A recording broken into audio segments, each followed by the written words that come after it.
That's the Talking Heads with Burning Down the House. A song released July 1983 as the first single from their fifth studio album, Speaking in Tongues. Boy, 1983. What were we doing in 1983? Well, I'll tell you what I was doing. I was in high school in 1983. That's right. Good morning, Vaqueros. DJ Doc V here with you on Friday morning, as we are every Friday for office hours. Thanks for tuning in. We've got some great music picked out for you today, including, of course, that Talking Heads song. Look at a little Daft Punk and Gorillaz coming out to you. I think we're going to get up out of our seats and do a little butt shaking, maybe doing a little dancing here in the studio with that. Also, some Yes coming up later. So make sure you stay tuned in. And remember, at 10 a.m., 11 a.m. is the feminist hour. No, 10 a.m. is office hours, but 11 a.m. is the feminist hour. That'll be on today, immediately following this program. So make sure you stay tuned in for DJ Morena Libre to talk to you about why people should be feminists and play some great music. Boy, they've got a great taste in music, those guys do. So it is Friday, February 17th. A little chilly this morning, it's fair to say. 51 degrees here in Edinburgh.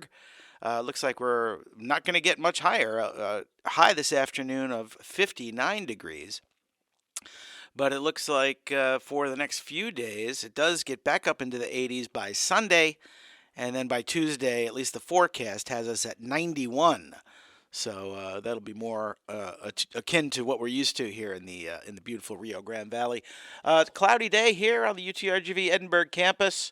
Not a lot going on Fridays as usual, but we're rocking and rolling here in the studio. And the next song I'm going to play has gotten a resurgence lately, and from our friends at 106.5 KBVA in northwestern Arkansas.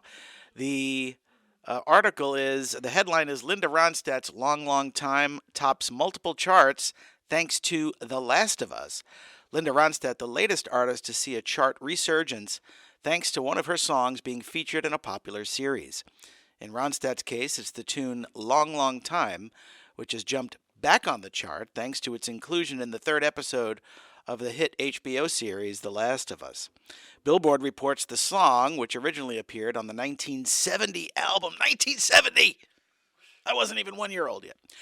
Silk Purses tops the rock digital song sales, Lyric Find US and Lyric Find global charts, with the latter two ranking the tracks gaining momentum on lyric searches and usages.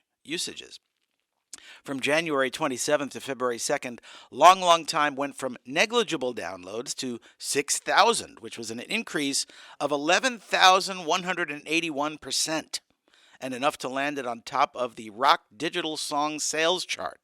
The song also saw a 1,042% increase in official streams during that week, from 79,000 to 903,000.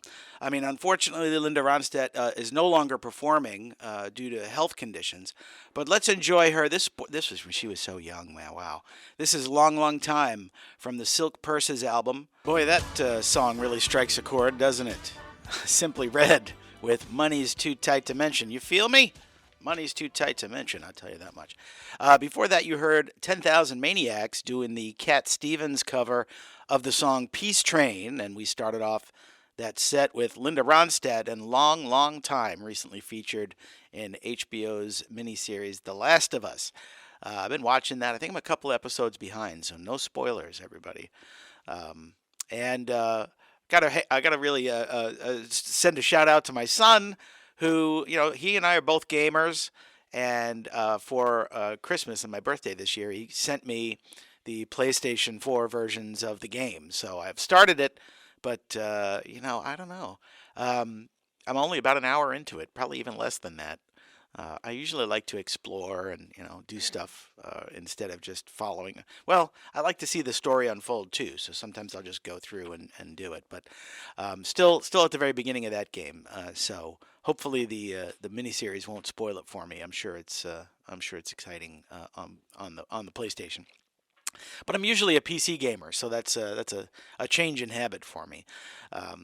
Good morning, Vaqueros. DJ Doc V. I'm with you here up until the top of the hour, 11 o'clock, when our friends over in Brownsville and DJ Morena Libre will take over with the Feminist Hour. And at the bottom of the hour, as we usually do, we've got This Day in History. I've also got a poem picked out for you from the 2015 edition of Gallery Magazine, another great production of UTRGV student media. This one comes from the final UTPA edition, though, this poem this week, before the name change.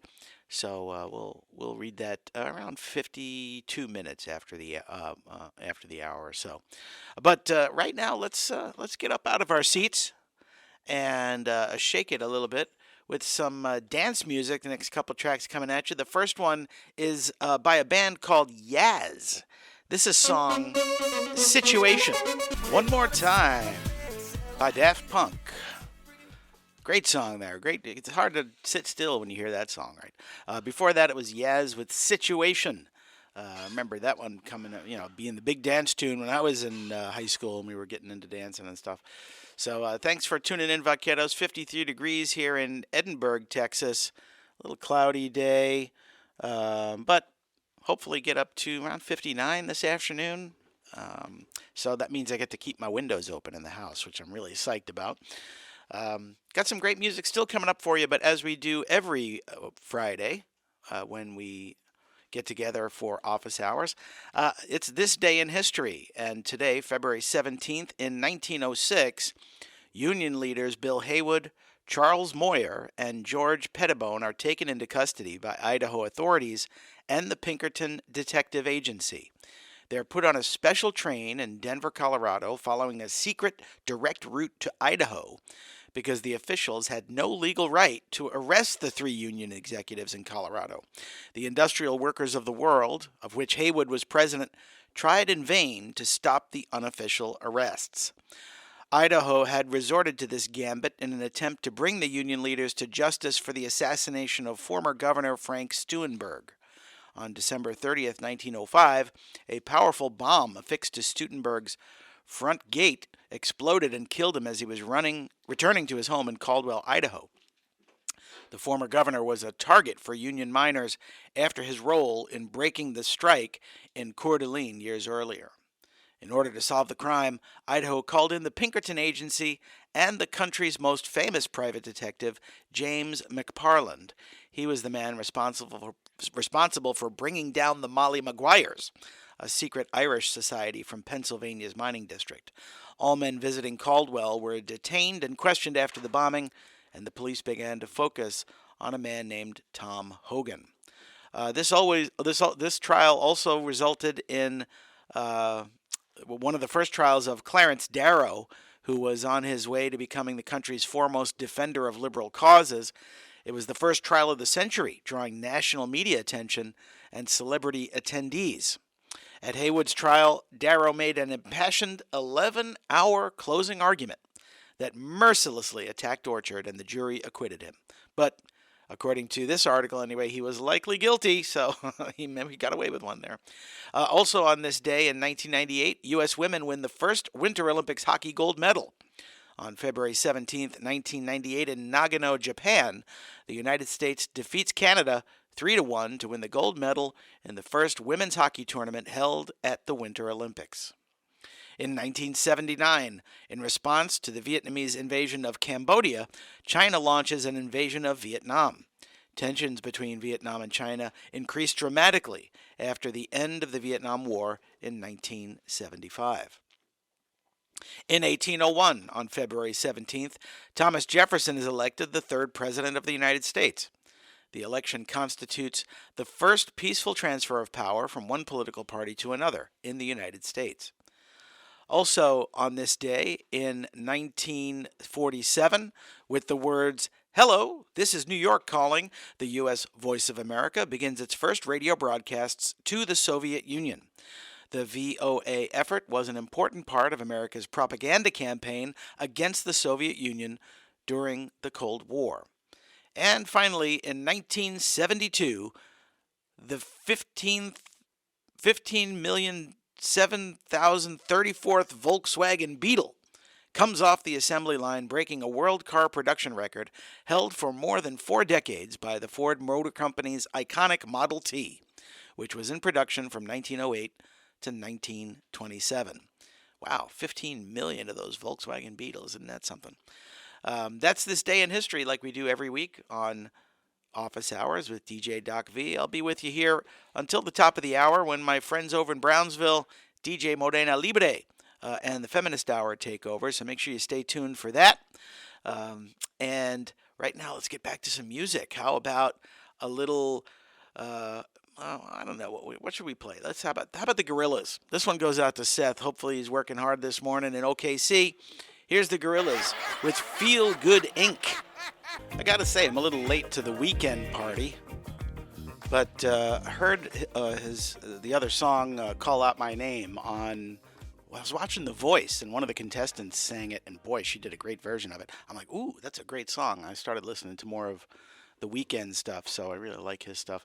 That was The Weeknd with I Feel It Comin', and before that it was Gorillaz with Feel Good Inc. Thanks for tuning in, Vaqueros. DJ Doc V with you here for the next 15 minutes or so. Up at the top of the hour, stay tuned for DJ Morena Libre and the Feminist Hour. That'll be coming up from our Brownsville studio. It's 53 degrees here in Edinburgh. Looks like the sun is finally starting to come out. That's really encouraging. It's always a little nice. It's always nicer when it's bright outside. And got a couple great more songs with you, plus a poem that I have picked out for you that we'll be reading in a couple minutes. But before we get to the next song is White Stripes, to take us in a completely different direction. It's Long Distance Runaround by Yes, only on Vaquero Radio. Thanks for tuning in, Vaqueros. DJ Doc V here with you, 10:52 on Friday, February 17th. In the morning, looks like sun's coming out, 53 degrees in Edinburgh and in the Rio Grande Valley. Great day. Thanks for listening. Before the Yes song, Long Distance Runaround, you heard the White Stripes with Seven Nation Army, only on Vaquero Radio, the Valley student station. As we do every Friday during office hours, I have picked out a poem for you. This one is from the 2015 edition of Gallery Magazine, a literary arts magazine produced by UTRGV. But this is the last episode. This is the last edition of the UTPA Gallery Magazine. This is a poem called Why Are You You? By Andrea Dayano. I could say I'm the result of my parents. I'm organized because they raised me to be, intelligent because they gave me those genes, short for the same reason. At 4'10", I'm as tall as I'll ever be. But I know there's more than just that to make me me. I could say the thoughts in my head were influenced by the books I've read, that my way of thinking is directed by all the worlds in someone else's head. And that even though half of these people are dead, they live on with the readers like you and me. But I know there's another reason my mind thinks as me. I could say all the little habits I live every day were first watched when I saw someone else do them that way. I saw my mother's reserved behaviors and made them my own. I watched Nickelodeon and learned how to crack a joke.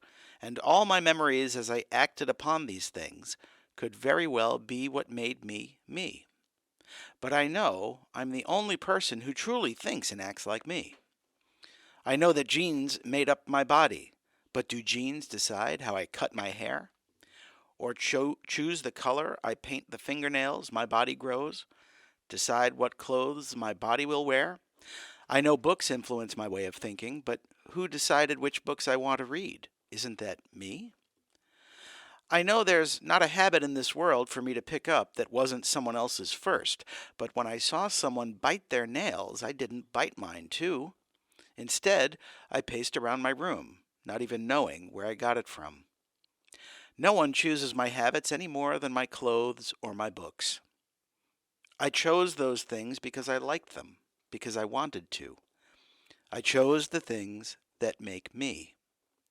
So then, if you asked me, why are you you? I'd say, because I want to be. That's a poem called Why Are You You? by Andrea Dayano. This is from the 2015 final UTPA edition of Gallery Magazine. Thanks for tuning in, Vaqueros. Got one more song coming at you. This one's going out to Uni, who's hard at work this morning, and we will get to see each other a little bit later. This is Blood, Sweat, and Tears, only on Vaquero Radio.